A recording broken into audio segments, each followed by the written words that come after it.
أعوذ بالله من الشيطان الرجيم بسم الله الرحمن الرحيم السلام عليكم ورحمة الله وبركاته. My real name, my birth name is Desmond McLean. I'm from South Sacramento. I was born in Fresno. My Muslim name is AbdulMutakabir. I'm a convert. I remember when the first time I was called a convert, I was mad at the person who called me a convert, because it's frowned upon in some people's eyes, though, when people would call you a convert, because I felt like I was always a Muslim, even before I actually knew what a real Muslim was, because I always believed in the oneness of God, but I just didn't have a relationship with him. Now, the Messenger of Allah, sallallahu ta'ala alayhi wa sallam, said every child is born with the fitr, with the natural inclination to know the oneness of Allah. But it is the parents or their environments which lead the child astray. So when I came across that hadith, I knew that it was a fact, because in the society that I was born in, the family that I was born in, my whole family is Crips and Bloods, gangbangers, drug dealers, and stuff like that. My story is common, coming from where I come from, coming from the streets. It may be amusing to some, but to me, it's just a normal, regular lifestyle. Like how most of y'all grow up, you go to college, you go to high school, graduate, you you become doctors, lawyers, that's the norms. For us, it's going to prison, Either you're going to go to prison, either you're going to get shot, either you're going to get jumped, you're going to be part of a gang or whatever, that's the norms. So it's the total opposite. So I'll be brief, because if I talk too long, we'll be talking to the next Ramadan. I don't want to be brothers and sisters like that. I'm young though, but lifestyle's been long. We got a lot of experiences and stuff like that. But anyways, I'll make it real brief though. I'll also tell you a story, So I used to be a Crip back in the day. My name was Manny Blue. And I got one of my fellow members right here with me. And I got my dad right there with me. This is my spiritual dad right here. He's the one who brought me to Islam in prison. Now, my mom and my dad, they whole sides claim to be Christians. They claim to be, to believe in that stuff though, but you already know how that it is, just the titles. So nobody really has a real firm belief system growing up like that. Now, I'm the only Muslim on both sides.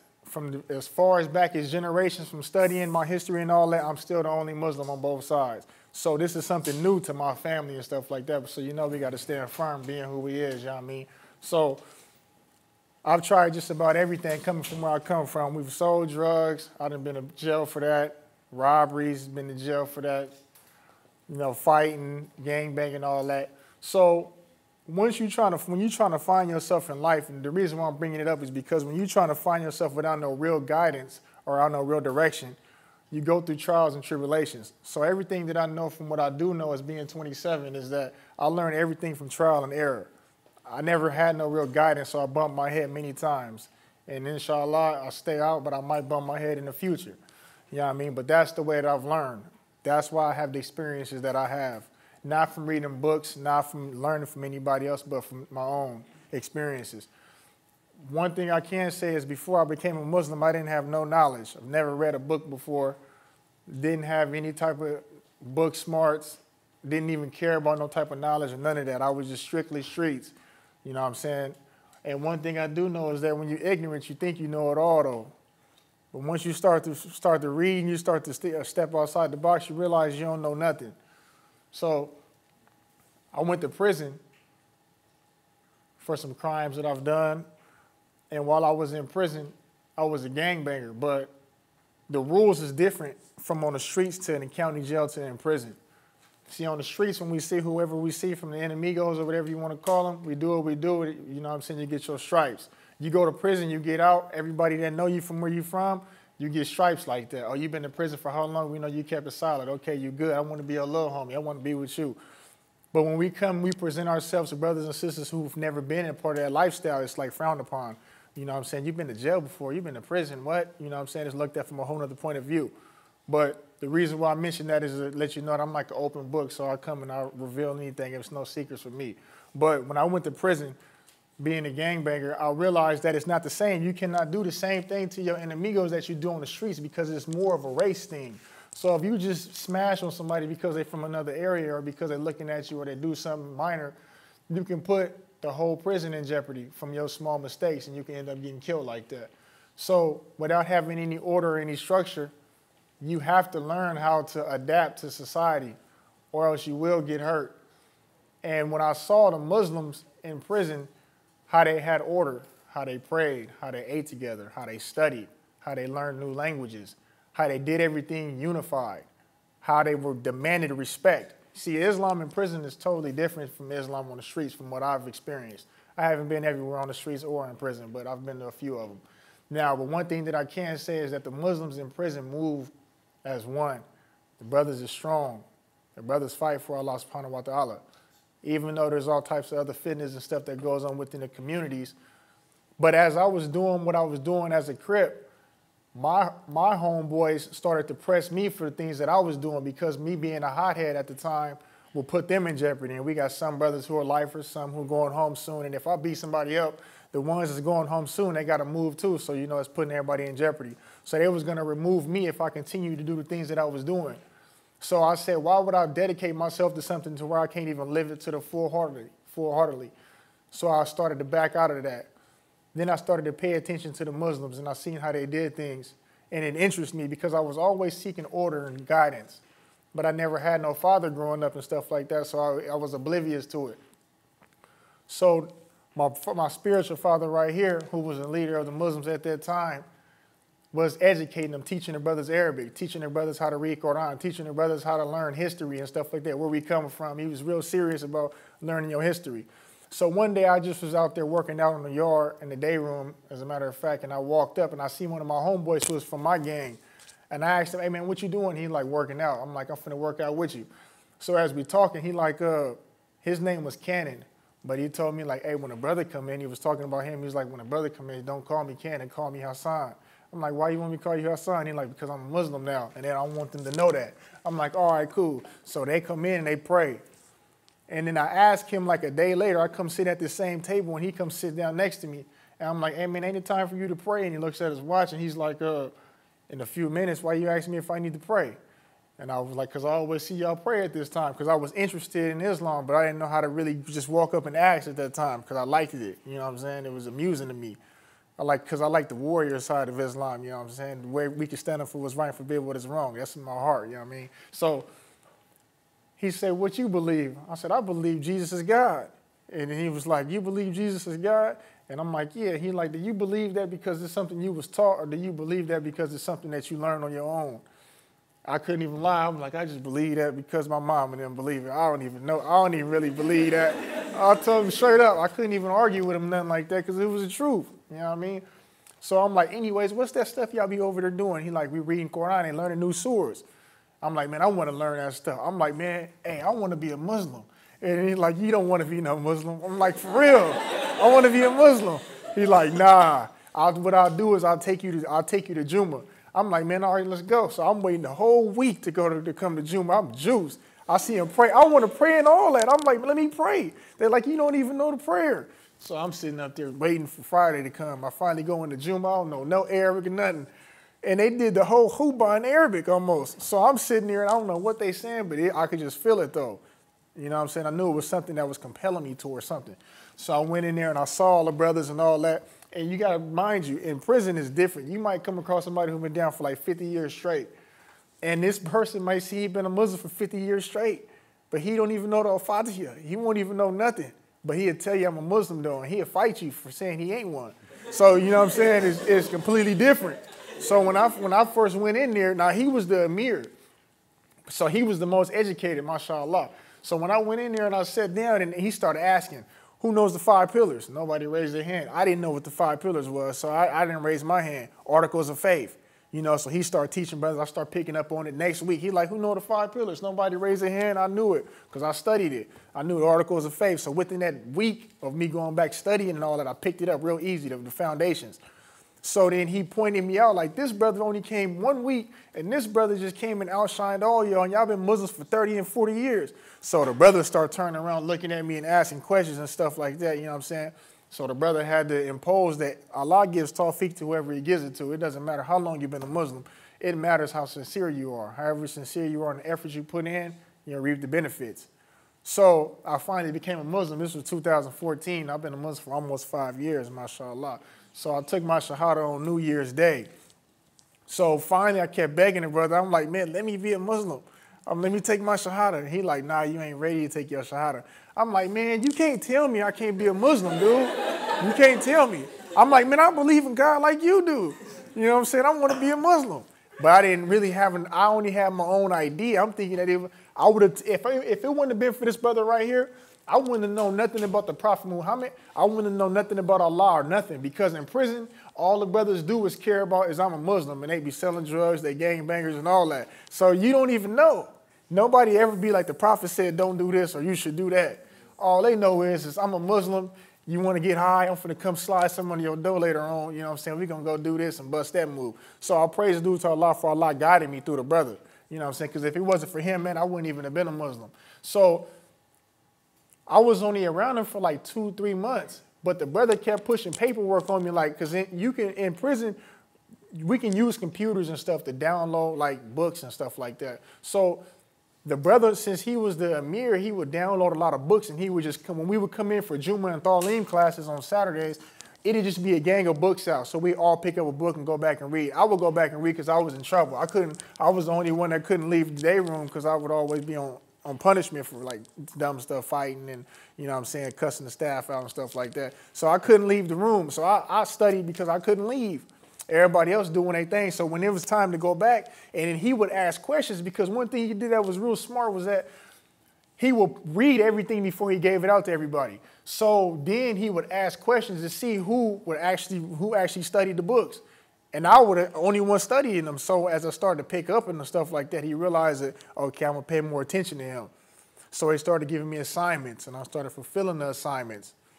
Then out of nowhere, boom, he was leaving. He was on the Transpac list. So it was the leadership was between me and one other person. Either I was going to be the Amir or the brother was going to be the Amir, but I was scared. Sure, I was scared. I was like, man, I'm not trying to be the Amir, man. I'm still in the mix. You know what I'm saying? I only been a Muslim for like 3 months. But he was like, it doesn't matter how long you've been a Muslim for, though. It matters that you have leader qualities, and it matters that you're serious about it. I didn't want to. So I ended up being the Muezzin. So I was the Muezzin for like 3 months. Then another brother had left, so I ended up being a wazir. Now, this is like my first 5 months of being a Muslim. You know what I'm saying? Like I said, I've been around brothers who've been Muslims for all these years, my whole life, but they couldn't even tell you nothing about Allah subhanahu wa ta'ala or Rasulullah sallallahu alayhi wa sallam. So I just continued my endeavors. I just continued to study. But as I started to study, I started to realize that Islam was the truth because it started to refine my character. See, I was real hot-headed, always ready to fight, always ready to trip on somebody. I still am like that for my brothers and sisters, though, so that's never going to change. I'm just more humbled about it. I ain't going to just do nothing for no reason no more. But so as I started to study, and I actually started to put the knowledge into practice. See, it's a real big difference between studying, having this knowledge and this information, and putting it into practice. You can have all the book knowledge, man, but if you ain't put it into action, you're not going to benefit. You're not going to, I swear by that. So I started to put a little bit into practice a little bit at a time. One thing helped me was the brotherhood, because there was so many brothers. It was like 50 brothers, but all of them loved me because of my character, and I'm a lovable person. So every time I would come in, they'd be like, hey, pull your pants up. I'm like, man, I ain't pulling up no pants, man. They're like, hey, we just heard you was cussing out the step. Everybody knew everything that I was doing. I was trying to be slick because I worked in the kitchen, and I used to make all the halal food. I cooked for everybody, you know what I'm saying? So I'll be up in the kitchen stealing. I'll be doing all types of stuff thinking that I wasn't going to get caught. But for some reason, he knew everything that I was doing. So I'll come and I'll try to make sure I steal him some cookies on the low, too, to make sure that he wasn't going to trip on me. So I'm like, hey, I got you something, too. He's like, nah, we heard that you cussed that lady out the other day. Why you do that for? I'm like, man, because she don't believe in Allah. You know what I'm saying? I don't care. She ain't doing that. I don't care about none of that. They're like, nah, it don't matter. It doesn't matter if they don't believe in Allah. You have to know the messenger of Allah, peace and blessings upon him. So they always slap me with hadiths. So I used to be like, man, I ain't coming around y'all brothers no more, man. Y'all be tripping too much, man. Every time I come around, y'all want me to do this and do that. But as I kept on coming around, though, the brothers they helped me perfect my character, though, because you got to think about it. If all of y'all brothers right here, if I'm coming into this room and literally each one of y'all got something to say about me, but before I can even sit down and perform my 2 rakas, I'm sitting there like, to pull up your pants. We heard you did this. I need to talk to you real quick. Hey, did you learn that 5 pillars? Hey, what did the prophet say about woo-de-woo? You know what I'm saying? So if you going through that, you're going to get refined. You're going to have some type of knowledge. You know what I'm saying? It's going to happen no matter if you want it or not. But it shows us the genuineness of the brotherhood. the sincerity, you know what I'm saying, of the brothers who really care about you. And it also shows that when you are amongst the Muslims, though, that you don't receive better. You know what I'm saying? So now that I'm back out here on the streets, you know, I ain't going to talk too much about the prison life because that I'll be, like I said, I'll be talking for dumb long. Y'all be sleepy and all that. So out here on the streets, though, I just got out of prison. I just did 7 years, but I just got out. I've been out for like almost 90 days. So I'm like, man, I'm finna go back to the hood. You know what I'm saying? Because that's what I know. You know what I mean? And y'all the first Muslims that I've been around besides being in prison. And in prison it's different because you might hang around a Crip and a Blood who say I'm a Muslim.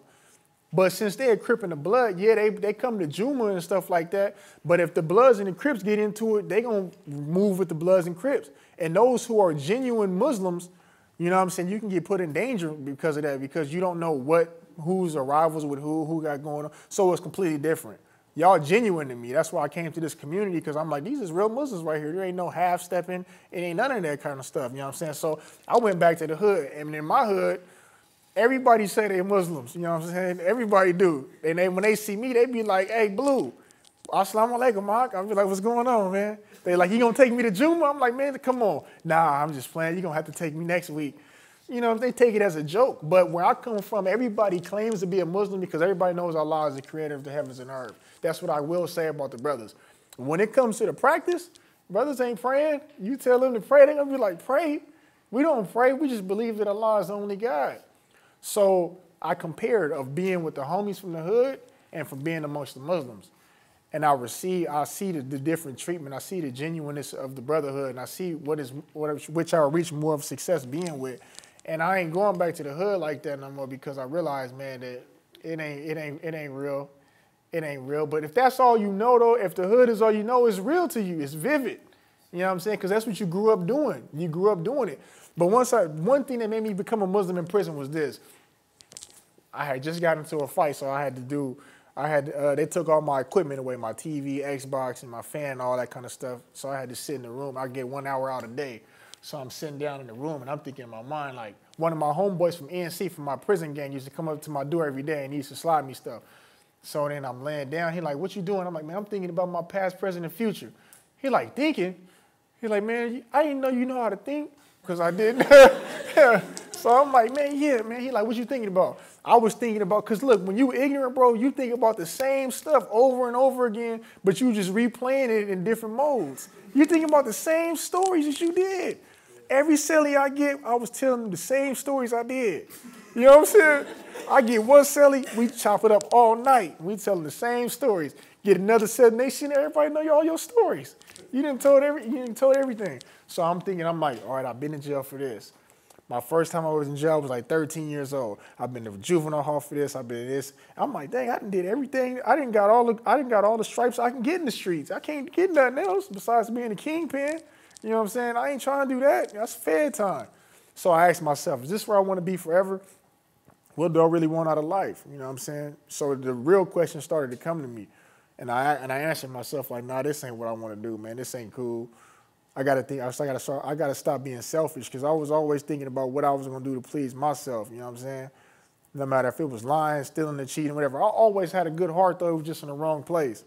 You know what I'm saying? Most of us all have good hearts. They just in the wrong place. You just need a little bit of guidance and some type of love. And when you in a society and when you in an environment, so people don't know how to really express love like that, you really don't know how to receive it, or you don't know how to give it because you don't know how to identify it. You know what I'm saying? So since I've been amongst the Muslims, I've learned how to express myself more properly and more eloquently. I've learned how to be more sincere. I learned that I have a purpose of life. Because before then, I was just living day to day. I'm going to wake up and do this today. I'm finna do this. I'm freelancing. You know what I'm saying? No system or none of that. But I realized that if there was a creator of the heavens and the earth, he would not just leave us without a manual. He would not leave us without a guidebook. He would not leave us without an itinerary book, some type of instructions. So once I started, because I read the Bible many a times, we all have, you know what I'm saying? I don't care who you is. You done read the Bible before. You done heard a verse or something out of it. And I didn't even know till I was like 20 years old that rabbits don't even have eggs. The whole time my mom had me and my brothers and sisters going to the church on holidays, and we hunting eggs. Man, I went to prison, and I was sitting there studying and all that. I forgot how the topic got brought up. They was like, yeah, Jesus was resurrected on this day. And I'm like, for sure. And my mom was like, Happy Easter. I'm like, Happy Easter too. And then somebody was like, man, why you saying Happy Easter for, man? Something about rabbits. And I'm like, yeah, rabbits have eggs. He like, rabbits have eggs? He like, man, where'd you learn that at? I'm like, nigga, you ain't been to church? And he was like, bro, how old is you? I'm like, 19. He like, man, you don't tell nobody that, bro. You didn't know rabbits don't have eggs? That's when I realized, I said, Mom, you've been deceiving me the whole time? I said, man, you talking about you a Christian, you don't even go to church. So that's when he was telling me, like, hey, don't talk to your mom like that, even though she don't know. You know what I'm saying? So I ended up taking my shahada, becoming a Muslim and stuff like that, long story short. Started becoming educated. Next, I became the leader of the Muslims. So every prison that I went to, I was the leader of the Muslims due to the knowledge and the character. Because in prison is how it's done is that if a leader needs to get selected, they're going to go, who knows most Quran first? Whoever knows most Quran, then if y'all even on that, then who knows most hadiths, and then character, so forth and so on.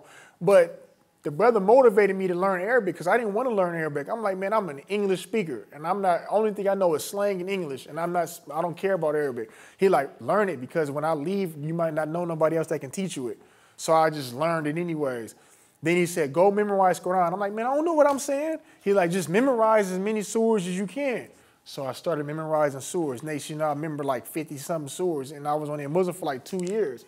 So when it was time to get selected, when it was time to select who was going to be a mirror, they're like, who knows the most surahs? I'm like, I'm quiet. And they like, Desmain, because Desmain my first name. I'm like, no, I don't. They're like, how many you know? I'm like, 50. They like, 50? They like, I've been a Muslim for 15 years, I only know 2. I'm like, man. They like, you got to be the Amir, bro. I'm like, nah, I ain't trying to be the Amir. They like, you got to be the Amir, bro, because everybody know who you are. Everybody know you ain't no punk. And the way that you speak, people can understand you. I'm like, nope. So I went to my cell. I'm kicking in the cell, and they come in the cell, and I'm trying to ignore them because all I wanted to do was go to work because I worked in the kitchen from 7 to 7. In prison, Muslims take care of Muslims' food. Jews do the Jews' food and stuff like that. Christians is mostly general. Everybody eats the same thing. So I would go to work from 7 to 7 at night every day, all week, 7 days a week. So when I would come back, all I would want to do was take a shower and study. But then when brothers needed a khutbah to be done or needed my daughters, I'd be like, I'm cool. But Allah kept sending them to me so I recognize the signs. People would come wake me up like, hey, what did the Prophet say about whoopty whoop? And I'd give them the answer, sallallahu alaihi wasallam. Or they'd be like, where is this verse at in Quran? So I realized that Allah was sending them to me on purpose. So this is when Allah had elevated me. I had this celly, right? And I'm not going to talk too much more longer, though. So I had this celly. He was a non-affiliate. Now, in prison, if you're not a Muslim, I'm only selling up a non-affiliate. That's somebody who doesn't gangbang. So he came to my cell, and he was a young dude, but he was retarded, though. But for some reason, I loved him, though. You know what I'm saying? Because he was like a cool brother. And every time he would get a package, he'd be like, go open here, order all your halal meat so we can eat. Because he know I wouldn't eat no food. If he would cook, I wouldn't eat unless it was halal. So when he would order his packages, he would make sure he bought all halal stuff so that I would eat with him. So the prison is getting shut down, and we're finna get transferred to different prisons now. So he has an Xbox, and he's finna trade his Xbox for a cell phone. But the person who he's finna trade it for is a blood. So this retard, he give dude the Xbox. He's supposed to do the transaction on the same day. Then this dude who he finna trade, he finna leave. He's going to another prison the next day. So he like, all right, look, I'm gonna give you my Xbox right now, and then you can just give me the phone when you finna leave. So he come back in the cell, and I'm like, bro, where's your phone at? He said they're gonna give it to me tomorrow. I'm like, man, you stupid. I'm like, man, you know what you just did? He finna get you. Cause I'm reading, I'm studying. You know what I'm saying? I'm studying the Akhdari. I'm like, man, bro, you better go get your phone. I'm telling you right now, he gonna leave with your phone. He like, all right, I'm going out next unlock. So he goes out. So I go out too, and I go sit down on the stairs, and it's me, my brother Mustafa, and it's my brother AbdulMutakabir. So we kicking it, and he go downstairs. I'm like, look, you better go beat dude up right now and get your phone back. So he like, all right, I'm finna do it. So he go put on his gloves. So he walking around downstairs, and I'm on the top of the stairs. So my brother Mustafa, he asked me, he like, what's your celly finna do? I'm like, he finna go beat dude up. And then he was like, that ain't finna happen like that, bro, because it's 4 of them. And I'm from Pasadena. The Bloods was from Pasadena. So he like, I'm going to tell you right now, they going to jump him. And I'm like, all right. So as soon as dude come outside the cell, my cellie run over there and start fighting dude. So I'm walking down the stairs because I'm thinking nothing was going to happen. So then like 3 more rushed my cellie. So I ran over there and we just started doing our stuff and all that. But anyways, long story short, after that, Allah elevated me because I put in my first work for Islam, because that was standing up for what's right, forbidding what was wrong, because they was trying to oppress the brother.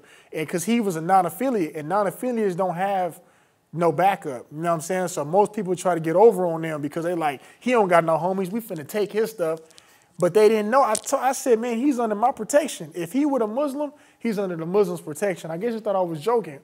So they all got their heads busted, and then after that, we went to the hole. I mean, I didn't mean to make it sound like that, though, but they did, though. And I know Allah was the most merciful because they all had knives on them, and I didn't know until after. So after we was all on the ground, the police cuffed us up, sprayed us and all that, and I got hit with a bomb in my face. It exploded, boom, hit me in my face, so I'm sitting down on the ground. And then I looked, these dudes got like 4 knives on the ground. I'm like, y'all all had knives? And they was like, nah. I mean, we wasn't going to use them on y'all because I was finna get up and go run back over there again, though. But the Muslims was like, nah, you tripping, bro. You can't oppress them. So we sitting down, boom, we left. We got outside the hole, and I'm like, what y'all want to do?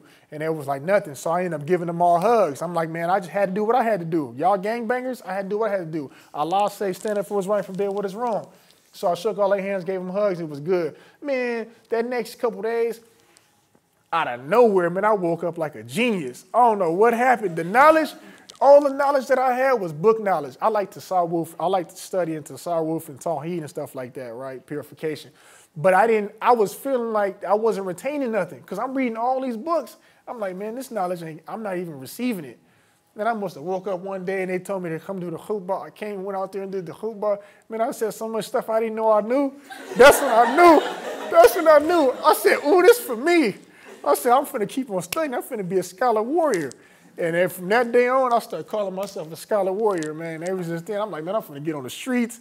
I was leading the Muslims. We was, for Ramadan, I had to do all the Ramadans.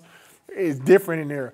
I had to make sure I prepare. I have to set up all the classes, have to teach all the classes every day. You know what I'm saying? So it's real difficult. Just like how our Imam, Ammar, you have to realize, bro, it's pressure. When you are a leader of people and people depend on you, not just to hear you talk, but for, you know what I'm saying, for just all types of responsibility, that stuff is pressure. You know what I'm saying? So you gotta really have respect for brothers who are in these positions of leadership, because it'll break a lot of people who ain't built for it. You know what I'm saying? So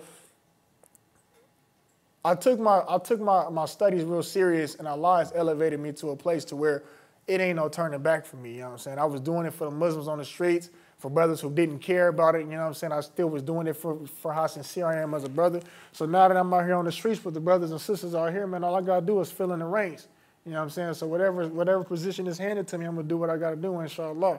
But I'm gonna leave it at that though, you know what I mean? Because we gotta get ready to slide from up out of here. But I'm AbdulMutakabir. Nice to meet y'all. Alhamdulillah. Allahu Akbar.